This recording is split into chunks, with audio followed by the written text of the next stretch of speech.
Hi guys, in this video I'll show you how to easily install Breezy Movie app on your iPhone.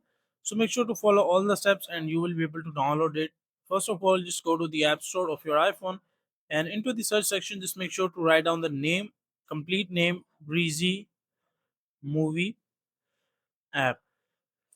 Once you write this down, click on search and after that you will see all the applications which are similar. Make sure to scroll down at the end and just keep scrolling if you do not see the application.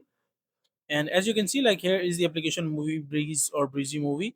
So you can just easily download it, and let's say that you just keep scrolling and you're not able to find the application. So what you can do is just you will be seeing this kind of interface. Just click on your profile icon on the upper right corner and just click on your Apple ID or iCloud ID and just make sure to log in and let it load.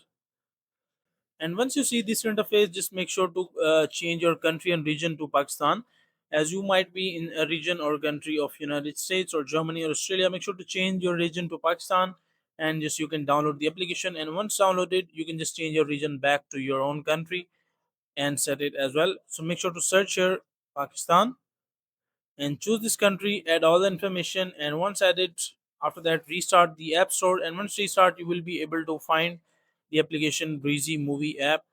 So make sure to download it, and you hopefully you will be able to download it in this way. So that is all about how you can do it.